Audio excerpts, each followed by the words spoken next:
All right, we're ready to continue on with Texas A&M. We're going to go straight to questions for the two student athletes. If you will raise your hand, we'll get a remote mic to you, and then we'll finish up with Coach. And remember, when you ask your question, please identify yourself and the outlet you represent. So let's begin with questions for either of the student athletes. Okay, let's start on the front row. Olin Buchanan, Texags. Manny, how are y'all able to consistently drive inside and score on, Kentucky with all that length they had inside? Yeah, we work on it every day, and we've been doing that for the past 27 weeks, and it's starting to come to life. And we have dogs on our team that are willing to work every day and make sure that comes to life. So that's what we did tonight. Other questions for either? Raise your hand. Okay, on the left in the far back. Aaron Gershon, 247. For both of you guys, expanding off that, you guys, I think it was 14 layups. Did you guys see something on film from Kentucky that you knew you were going to be able to exploit them in the paint there? Anderson, would you go first? I would say that we were just trying to follow the plan that we just had, and trying to trust my teammate, and I would just give credit to Boots and Mo and Wade that we just knew what we was doing. Yeah, I'll just piggyback off of what Andy said. The bigs have been doing really good for us, and they don't really get enough credit for how good sealers they are. And Boots and Wade, elite players, and the way they're able to finish at the rim is high level. So credit to them. Raise your hand. Other questions? Okay, let's go to the left side, front row, right here. Travis Brown with the Eagle. Andy, it was a pretty loud environment. Is that something that kind of fed y'all a little bit? Helped y'all produce a little bit of your own energy when you had kind of a hostile crowd like that? I would say we don't really worry about the crowd. We just have a group we call Team Bus One, and we just trying to stay connected and stay together. And no matter if we play at home, if we play in a row, we just trying to hear. We say we have a microphone, and we're just gonna hear whatever our coach say. So we don't really worry about who we play against. I will get credit to any team that we play against, but we just listen to our coach. Other questions? Any others? All right, we'll excuse you fellas. You can return to the locker room. Thank you. You can exit to your right.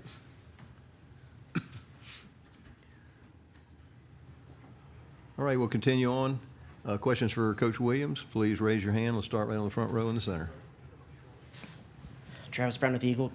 Coach, how do you feel what is it about Wade that he seems to, in these, especially late in the season, kind of rise to the occasion and kind of pull some energy from the situation, it seems like? Yeah, he just has an elite level IQ off the floor, but he has just as high of an IQ as a player. And he understands time, score, and momentum arguably as well as anybody I've ever been around. He obviously has the ability to score, but he kind of has a vibe for, should I score? Should I shoot? Is now the right time for Texas A&M to shoot? And I think that's how he was raised, had a lot of good coaches. And I think that it's hard to say it in words. I think that is an innate gift. And arguably, as talented as he is offensively, that may be his best gift. I know he can score, but he can really control the game, particularly with somebody that has the ball, getting the ball on time, on target to the right person at the right time. And that's not in a stat sheet, but obviously it's very important to our group.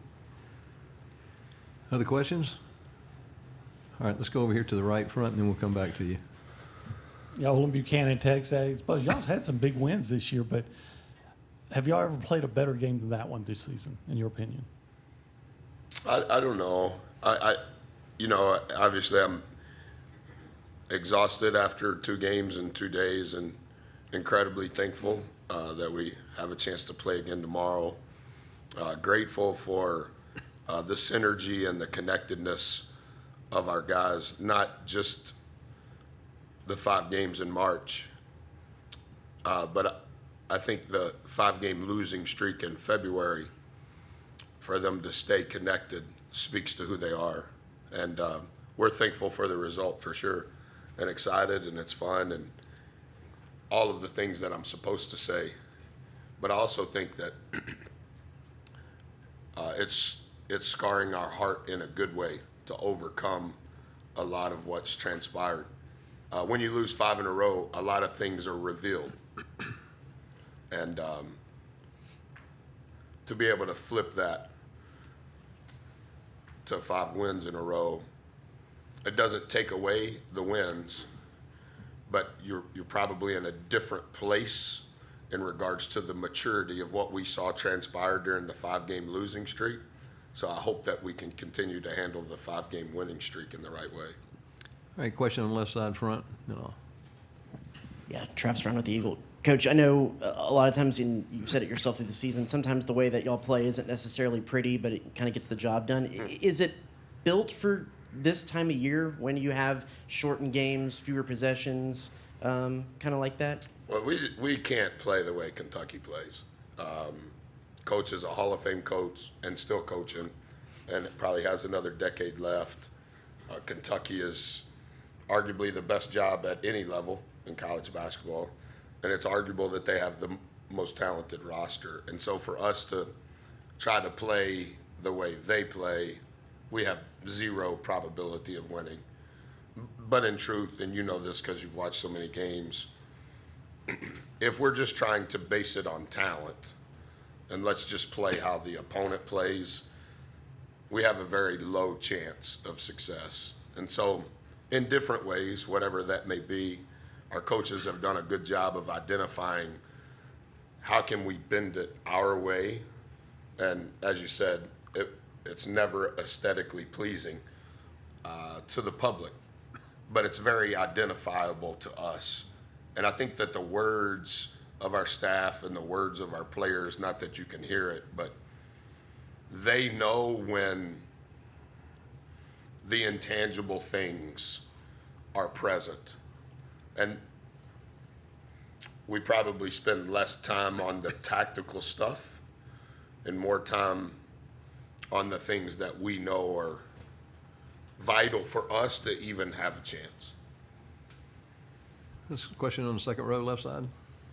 Hey, Buzz, David Cobb, CBS Sports. How, if at all, did what y'all went through as a program after the SEC tournament 2 years ago galvanize you guys as a program? And are there any lessons for the vets who were a part of that team to apply over these next few days as y'all, try to continue making your case to the committee? Yeah, I think what I would say on that is we just don't pay attention to any of it. That's not to be condescending to you. In that same year, we started 4-0 in conference play, and then we lost 8 games in a row, and 6 of those games were decided by 2 possessions or less.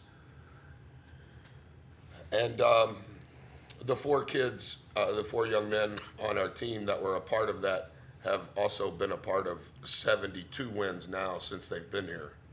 And so the 8-game losing streak in that particular season, the 5-game losing streak here, I've got to do a better job coaching. Good coaches don't lose that many games in a row. But I do think that there's been some wisdom 22 months later in the approach of how we handled the 5-game losing streak and what has transpired since then. And so there hasn't been much talk within our group on, well, they say this, and if we do this, and if we do that, because in truth, whatever it is, we have to do more, right? If you go 9-9 in the SEC, for Texas A&M, that's not good enough, right? And if you play 13 quad 1 and quad 2 games, that's not enough if you're at Texas A&M. There's always going to be something that you have to do more. And so we're bankrupt from all of the things that we can't control, and we try to give all of our emotion and energy to the things that we can. Question in the front row. Buzz, John Calipari, before you came in, said that Texas A&M has done enough to be in the NCAA tournament, and if you shoot like you shot tonight, you'll win some games. And I just wonder if you have any reaction to what Coach Calipari said. No, sir. Question far back on the right. Vince, far back on the right.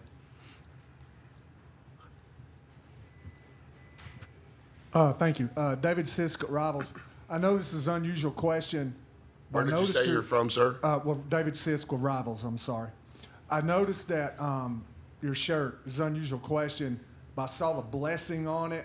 Yeah, it's good. You It wanna stuck read it? out, and I just wanted to know because I know you're always giving your team messages, and I just wonder what Yeah, it we said do. and what it Thanks meant. for asking. Thank you. It's the only time I wear a quote shirt. I turn them into a quilt. This is our 10th year in a row doing it. 12 quote shirts a year. This was year 5, quote shirt number 10. Can you see it from there? It's awesome, isn't it? We gave it to them on the Friday, the first Friday of the year. We played at Ohio State. The presence of the blessing. We're very grateful. We're very thankful. But that's not the absence of the pressure, right? Hey, you have to beat Ole Miss. And then when you beat Ole Miss, you're still not in. Hey, you have to beat Kentucky. And then the next question is, do you think that you're in? It's not the absence of the pressure. The presence of the blessing is not the absence of pressure, nor the requirement of production. What's the response? Hey, we're grateful, we're thankful, we have joy. What do we have to do? We have to wake up and do more work. And each day with our work, can we get a little bit better? Thanks for asking. Question on the left side.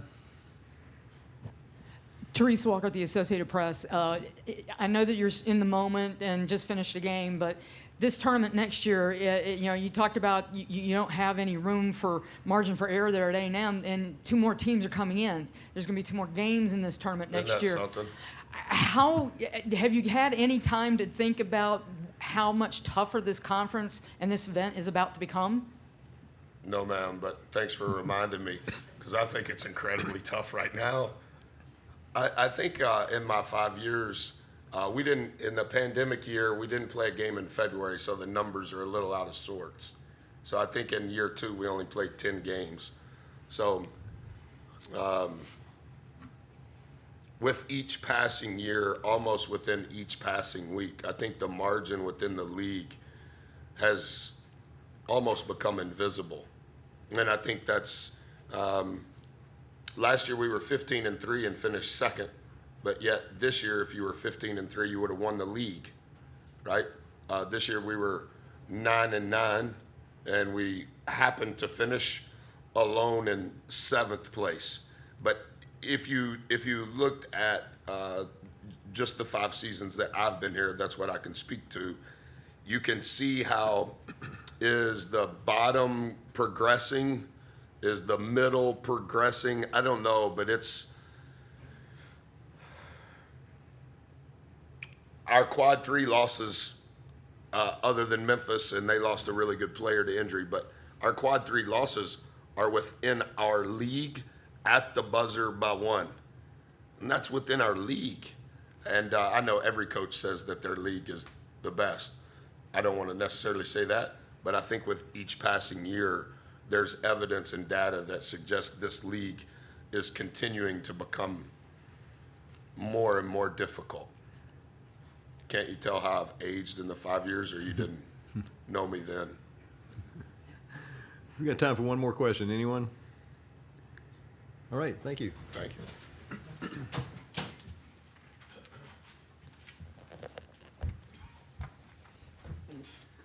Thank you. When you go down, exit.